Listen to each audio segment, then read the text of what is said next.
Have you ever stood in line at a coffee shop looking at the menu and felt a sudden, sharp pang of guilt? It is a small moment, a trivial moment. You want that latte, you can afford that latte, but somewhere, deep in the back of your mind, a voice whispers that you shouldn't. That voice tells you that spending money is wrong, that enjoying the small things today means you are stealing from your future, that to be good with money, you must suffer, you must cut back, you must deprive yourself. For years, this has been the narrative of personal finance. We are told that wealth is the result of misery. We are told that if we just stop buying coffee, if we just stop eating avocado toast, if we just count every single penny, we will somehow, magically, become rich. But what if that narrative is wrong? What if the path to a rich life isn't about saying no to everything you enjoy? What if it is actually about saying yes, unapologetically, to the things that truly matter to you? This is the core question at the heart of the book we are exploring today. I Will Teach You to Be Rich by Ramit Sethi. The title sounds bold, perhaps even aggressive. It sounds like the kind of promise made by a late-night television salesman. But as we peel back the pages, we find something very different. We do not find a get-rich-quick scheme. We do not find risky stock tips or secret hacks. Instead, we find a philosophy that is deeply human, a philosophy that understands that money is not just about math. It is about psychology. It is about behavior. It is about the invisible scripts we carry in our heads, scripts that were written by our parents, our culture, and our society long before we ever earned our first paycheck. The author, Ramit Sethi, begins by dismantling the traditional view of money. He argues that most of us are distracted by the minutiae. We obsess over the price of a coffee, debating whether to save $3, while we ignore the massive structural financial decisions that actually define our wealth. We focus on the tiny leaks while ignoring the open floodgates. He calls this the victim culture of finance. We feel helpless. We feel like the system is rigged against us. And because we feel overwhelmed by things like credit scores, interest rates, and investing accounts, we do nothing. We freeze. We let our money sit in low-interest accounts, losing value every day, simply because we are afraid of making a mistake. But the book offers a different path. It proposes a 6-week program, a systematic approach to automating your financial life so that you can stop worrying about money and start living. Imagine a world where your bills are paid automatically, where your savings grow without you lifting a finger, where your investments are funded while you sleep, and most importantly, imagine a world where you can spend extravagantly on the things you love as long as you cut costs mercilessly on the things you don't. This is the concept of conscious spending. It is the pillar of the book. Most people view a budget as a cage, a restriction, a list of things you cannot do. Sethi flips this idea. He suggests that a budget is actually a plan for your money to go exactly where you want it to go. It is permission to spend. If you love shoes, the book argues, you should buy expensive shoes. If you love travel, you should travel in luxury. If you love dining out, you should order the appetizers and the dessert. But, and this is the crucial part, you must be honest about what you don't care about. If you don't care about a fancy car, you drive a used one. If you don't care about a large apartment, you live in a smaller one. The goal is not to have the biggest pile of money at the end of your life. The goal is to have a rich life right now. But what is a rich life? The book challenges us to define it. For one person, a rich life might mean picking up their children from school every day without rushing back to work. For another, it might mean buying a $1,000 cashmere coat. For someone else, it might mean having enough money to never look at the price tag in a grocery store. There is no right answer. There is only your answer. Over the next few minutes, we are going to walk through the practical steps laid out in this book. We will look at how to optimize credit cards, how to choose the right bank accounts, how to start investing even with small amounts, and how to automate the entire system so that money serves you rather than you serving it. We will move away from guilt, we will move away from shame, and we will move toward clarity. This is not just a story about numbers, it is a story about taking control. It is a story about designing a life that feels as good as it looks. So, take a deep breath. Let go of the financial anxiety you might be holding on to. Let us begin the journey of understanding what it truly means to be rich. We begin the journey not by looking at how to make millions, but by looking at the tools we use every single day, the tools that are sitting in our wallets right now. For many, the credit card is a source of anxiety. It is a symbol of debt. It is a trap. We are taught that to be safe, we should cut them up. We should use cash. We should avoid the plastic card that tempts us to buy things we cannot afford. But the book takes a different stance. It argues that avoiding credit cards is like refusing to use a car because you are afraid of getting into an accident. Yes, there is danger, but if you learn to drive properly, the car becomes the most powerful vehicle to get you where you want to go. Sethi describes credit cards not as a burden, but as a weapon that, when handled correctly, can build the foundation of a rich life. Why? Because of a single, invisible number that follows you everywhere you go, your credit score. The book calls the credit score the single most important number in your financial life. It is more important than your salary. It is more important than your savings rate. This number decides whether you can buy a house. It decides how much you will pay for a car. Over the course of a lifetime, a good credit score can save you tens of thousands, perhaps hundreds of thousands of dollars in interest.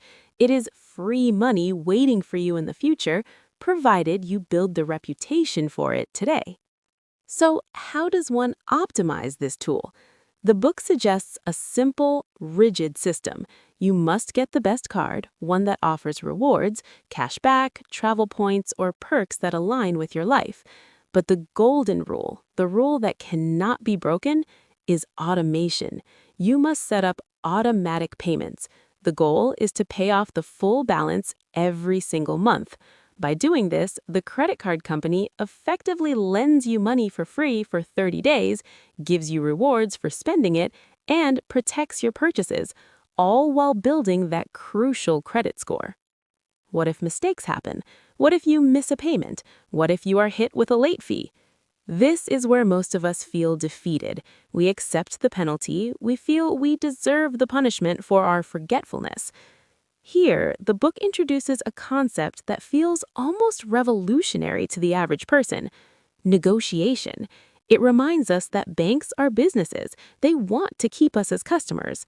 Sethi provides actual scripts, words you can say over the phone to have fees waived. He encourages us to call the bank, to be polite but firm, and to simply ask for the fee to be removed because we are loyal customers. It sounds too simple to work, yet the book insists that it works more often than we think. We have more power than we realize. Once the credit cards are tamed, the book shifts our gaze to the next pillar: your bank accounts. If credit cards are the weapon, your bank accounts are the foundation of your house. And for many people, the foundation is cracked. We often stay with the same bank we have used since we were teenagers. We accept monthly maintenance fees. We accept minimum balance requirements. We accept interest rates that are effectively zero. We let our money sit in accounts that slowly bleed value due to inflation and fees. The book calls this the zombie approach to banking. The alternative is to separate your money. The book outlines a structure of checking accounts and savings accounts. The checking account is like an email inbox. Money comes in and money goes out to pay bills. It's a high traffic zone. But the savings account, that is where your money goes to rest and grow. Sethi places immense importance on high-yield savings accounts. These are often online banks that have no physical branches, which allows them to offer interest rates significantly higher than traditional big banks. It's a small detail, isn't it? A difference of a few percentage points. But over time, that difference is profound. It is the difference between your money sitting stagnant and your money working for you. It is the difference between earning pennies a year and earning enough to pay for a nice dinner simply for doing nothing. This is not just about math. It's about self-respect. It's about demanding that your money is treated well. The book urges us to close the accounts that charge us fees, to fire the banks that do not serve us, to set up a system where transfers happen automatically, moving money from checking to savings without us having to make a decision every month. By optimizing credit cards and setting up high-yield bank accounts, we are not yet rich. We have not yet made a fortune, but we have stopped the bleeding. We have built a floor beneath our feet. And once the floor is solid, we can finally look up. We can finally start to build the walls and the roof. We can turn our attention to the engine that will truly drive our wealth: investing. Now that the foundation is set, we arrive at the word that makes most people nervous: investing. When we hear investing, we imagine men in suits screaming on a trading floor. We imagine complex charts, flashing red and green numbers, and the constant fear of losing everything in a market crash. We think investing is for the wealthy, for the experts, for the gamblers. But Ramit Sethi argues that this image is a lie. In fact, the book suggests that real investing, the kind that builds true wealth, should be boring. It should be unexciting. It should be as automatic as brushing your teeth. The most dangerous mistake you can make is not investing wrong. The most dangerous mistake is waiting to invest. Here, the book introduces the single most powerful force in finance: compound interest. Albert Einstein is often rumored to have called it the eighth wonder of the world. Whether he said it or not, the math holds true. Imagine two people. One starts investing a small amount at age 25. The other waits until age 35 to start, but invests twice as much money to catch up. Who ends up with more? Almost always, the person who started at 25 wins. They win by a landslide, not because they were smarter, not because they picked better stocks, but simply because they gave their money more time. Every day you wait to invest is a day where your money loses its potential. The book stresses this urgency. It urges us to stop waiting for the perfect moment or the perfect amount of money. The best time to start was 10 years ago. The second best time is today. But where do you put the money? With thousands of options, it feels overwhelming. To solve this, the book provides a clear step-by-step roadmap called the Ladder of Personal Finance. It removes the guesswork. You don't have to wonder where your next dollar goes. You just follow the steps. Step 1 is the 401k, specifically the employer match. If your employer offers a retirement plan where they match your contribution, the book screams that you must take it. If you put in money and your boss puts in the same amount, that is a 100% return on your investment instantly. There is no other investment in the world that offers that. It is free money. To not take it is to walk away from a raise. Once you have secured that free money, the ladder points to step 2, high-interest debt. It makes no sense to try and earn 8% in the stock market if you are paying 19% interest on a credit card. The math doesn't work. The book advises us to ruthlessly pay down high-interest debt before moving forward. Then we reach step 3, the Roth IRA. The book speaks about the Roth IRA with immense affection. It is a special retirement account where you put in money you have already paid taxes on. But here's the magic. That money grows tax-free, and when you take it out in retirement, it is tax-free. Think about that. If your investments grow to $1 million over 40 years, the government doesn't touch a cent of the growth. It is entirely yours. But opening an account like a Roth IRA or a 401k is just opening a container. It's like buying a suitcase. You still have to decide what to put inside the suitcase. This is where beginners freeze. They think they need to pick the next Apple, the next Amazon, or the next Bitcoin. They think they need to outsmart the market. The book says, stop. You cannot beat the market. Even professional fund managers, people who are paid millions to pick stocks, fail to beat the market average over the long term. So if the experts can't do it, why should you try? Instead of picking individual stocks, the book champions index funds and target date funds. These are investments that buy a little bit of everything. Instead of betting on one company, you bet on the entire economy. If the economy grows, you grow. It is simple, it is low cost, and it requires zero maintenance. Sethi calls this the set it and forget it strategy. You do not check your stocks every day. You do not panic when the news says the market is down. You realize that over the long term, 10, 20, 30 years, the market has historically gone up. By owning a low-cost fund that tracks the market, you ride that wave without doing any of the paddling. Investing is not about being the smartest person in the room. It's about being the most disciplined. It's about setting up the system, feeding the system, then walking away to live your life. But there is one final piece to this puzzle. We have the accounts, we have the investments, but how do we make sure we actually stick to the plan? How do we prevent our own human nature from ruining everything? We have talked about the accounts. We've talked about the investments. But there is a flaw in the plan, and that flaw is us. Humans are fallible. We get busy, we get tired, we forget to transfer money.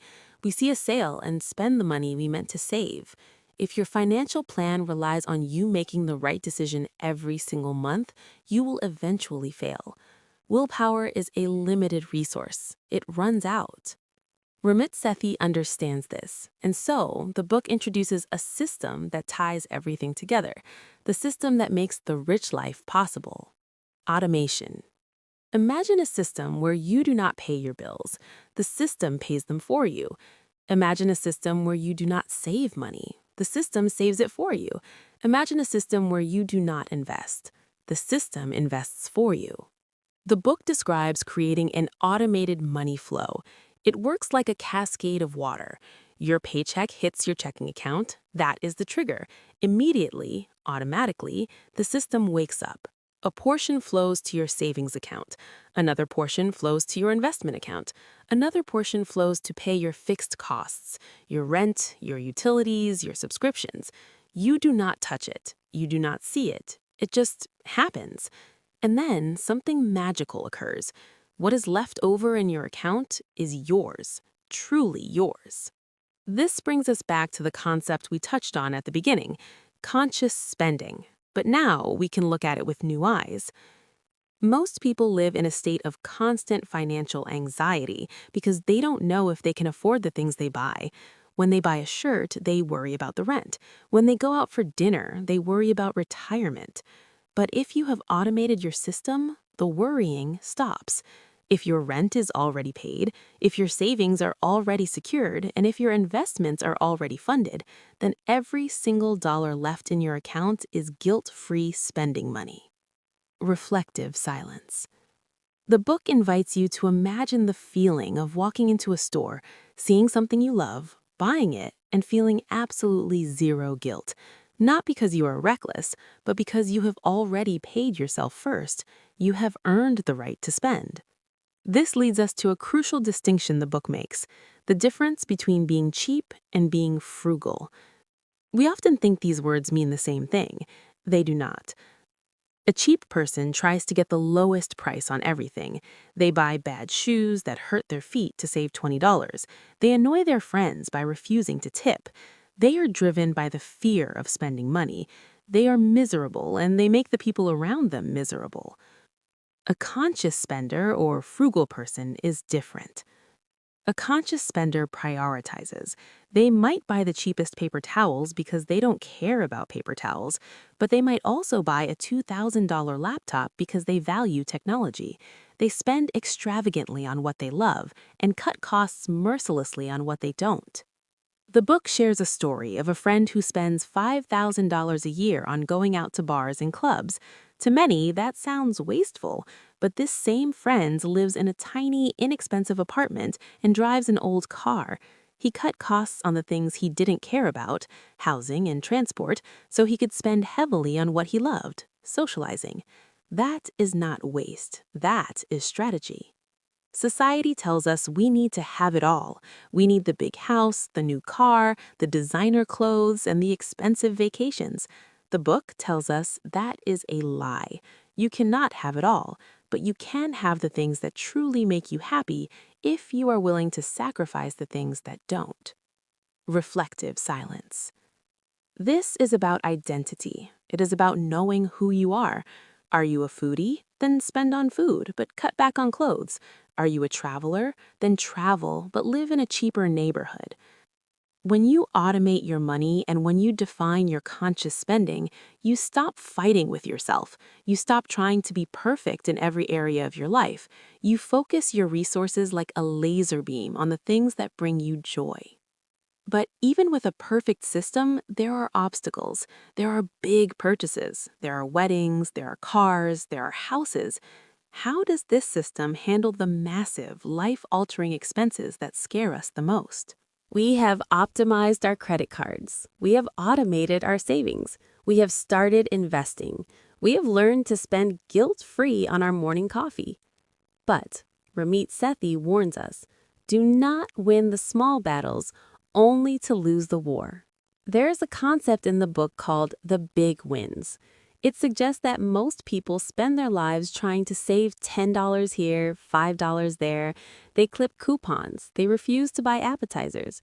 They drive 10 miles to save a few cents on gas. They exhaust themselves worrying about the tiny details. But then they lose tens of thousands of dollars on the few massive decisions that actually matter. If you get the big things right, the car, the house, the wedding, and your salary, you can buy all the lattes you want for the rest of your life. Let's start with the car. For many, a car is a status symbol. We are taught that we need a new one every few years. We focus on the monthly payment. Oh, I can afford $400 a month, we say. The book calls this a trap. The dealership can manipulate the loan length to make any car fit your monthly budget, but you end up paying thousands more in interest. The advice here is blunt. Pick a reliable car, buy it used if you can, and then, this is the hard part, drive it into the ground. Keep it for 10 years or 15. The goal is not to have the newest car. The goal is to have no car payment. Imagine what your life would look like if that $400 or $500 a month stayed in your pocket instead of going to the bank. Then we face the biggest financial dragon of all, buying a house. In many cultures, owning a home is the ultimate sign of adulthood. It is the American dream. If you rent, people tell you that you are throwing money away. But I Will Teach You to Be Rich challenges this sacred belief. It asks us to look at the math, not the emotion. When you rent, your rent payment is the maximum you will pay that month. When you own, your mortgage is the minimum you will pay. There are phantom costs to owning a home that nobody talks about. Property taxes, insurance, maintenance, a broken boiler, a leaking roof, closing costs when you buy, and agent fees when you sell. The book argues that renting is not throwing money away. You are paying for a service, a roof over your head, just like you pay for a hotel or a taxi. In many expensive cities, it is actually cheaper to rent and invest the difference in the stock market than it is to buy. The book does not say never buy a house. It says do not buy a house just because society tells you to. Run the numbers. Buy only when it makes financial sense for you, not for your parents or your friends. Finally, there's one last big win that changes everything. Most financial advice focuses on cutting back. Spend less, save more. But there's a limit to how much you can cut. You cannot cut your spending below zero. You have to eat. You have to live. There's a floor. But there is no limit to how much you can earn. There is no ceiling. This is a shift in mindset. Instead of agonizing over saving $10, what if you focused on earning $1,000 more? The book pushes us to negotiate our salaries. It acknowledges that this is terrifying. Walking into your boss's office and asking for more money feels aggressive. It feels greedy. But Sethi provides a script for this too.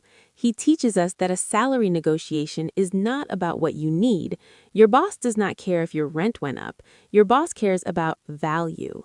The conversation should not be, I need a raise. It should be, here's what I have done for the company. Here are the results I delivered, and based on the market value for this work, let us discuss an adjustment. A single 20-minute conversation can raise your salary by $5,000 or $10,000. Over a career, that one conversation compounded is worth hundreds of thousands of dollars. Think about that. You could clip coupons for 50 years to save $5,000, or you could have one awkward conversation on a Tuesday afternoon and earn that same amount every year for the rest of your life. This is the power of the big wins. It's about effort versus reward. By focusing on the car, the house, and the income, we stop sweating the small stuff. We liberate ourselves from the daily grind of penny pinching. We are almost at the end of our journey. We have built the system. We have automated the flow. We have tackled the big decisions.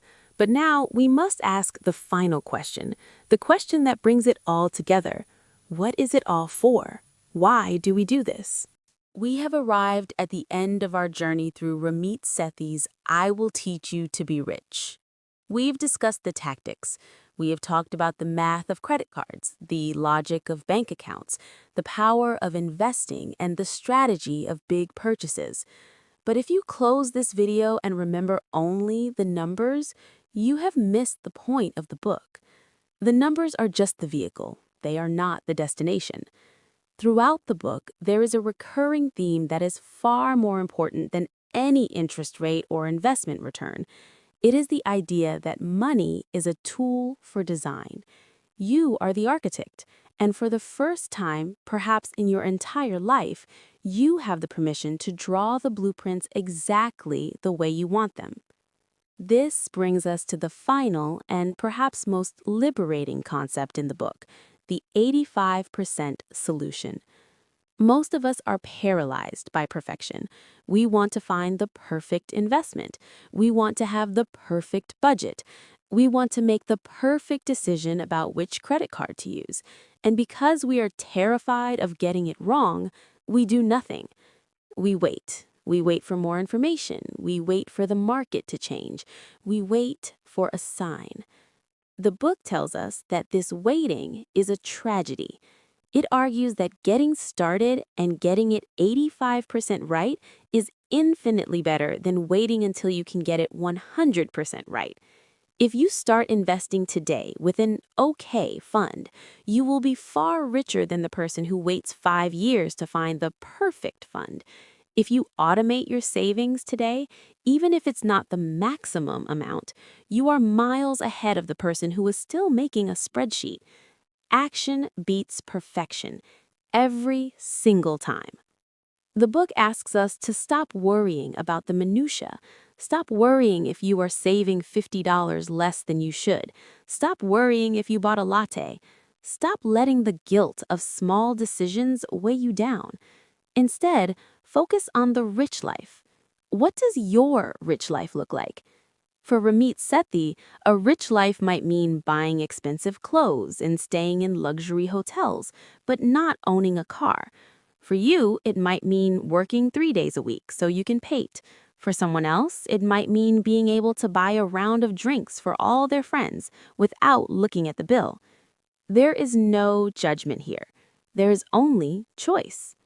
The book challenges the invisible scripts that society has handed us, the scripts that say we must buy a house with a white picket fence, the scripts that say we must be miserable to be wealthy, the scripts that say money is evil. You can rewrite those scripts. You can choose to be extravagant in the areas you love, as long as you are merciless about cutting costs in the areas you don't. You can choose to rent for the rest of your life and invest the difference. You can choose to drive a 15-year-old car so that you can travel the world. This is conscious spending. This is conscious living. As we close the pages of this book, we are left with a simple truth. The path to wealth is not a secret. It is not hidden in a magic formula that only the elite know. It is boring. It is automatic. It involves setting up a system, feeding that system, and then getting on with your life. The hard part is not the math. The hard part is the psychology. The hard part is trusting yourself enough to start. So the question the book leaves us with is not, how do I get rich? The question is, what will I do once I am free? Will you spend more time with your family? Will you pursue a passion project? Will you simply sleep better at night knowing that you are safe? That is the true definition of being rich. It is not the money in the bank. It is the freedom to say yes to what matters and no to what doesn't. Thank you for listening to this summary of I Will Teach You to Be Rich. We hope this story has given you not just the tactics, but the courage to look at your own life and ask, what if I started today? The system is waiting for you. The rich life is waiting for you. All you have to do is turn the key. Take care and see you in the next story.